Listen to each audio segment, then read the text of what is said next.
guess it would be like a man in their like 50s, 60s, and 70s right now. As my dad is in his upper 60s, he's the perfect example of this. If you listen to any Jet fan in like that really lived and died in the Meadowlands in that 80s era, they talk about Al Toon like they had never seen someone like this before. And you can go on YouTube if you're a young Jet fan right now, and you could see some of what Al Toon was able to do. But 6'4", over 200 pounds, big, athletic, 10th overall pick in the 1985 draft. So there was like big expectations with Al Toon coming out of Wisconsin, obviously a hard and tough program. And if Al Toon doesn't have 9 concussions in his NFL career and has to retire after or at age 29, who knows what the limitations would have been with him. This is somebody that in 1986, his second year in the NFL, he was first team All-Pro at wide receiver on the New York Jets. When do you like get to hear,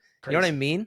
So I don't even think Brandon Marshall was first team. Was he first team All-Pro that great year he had with the Jets? I'm going to check right now. He was second team All-Pro. That's a weird thing that sticks with me.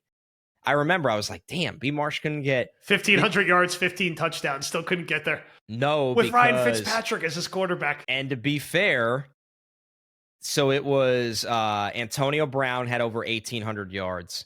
Julio Jones had over 1,800 yards. Fair. Those are insane. And the Jets didn't make the seasons. playoffs. I can see it. Yeah. So it's warranted. But Al Toon was first team All-Pro. If we, as Jets fans, picture us rooting for a 6'4" wide receiver that's 23 years old in his second year in the NFL. That's first team All-Pro.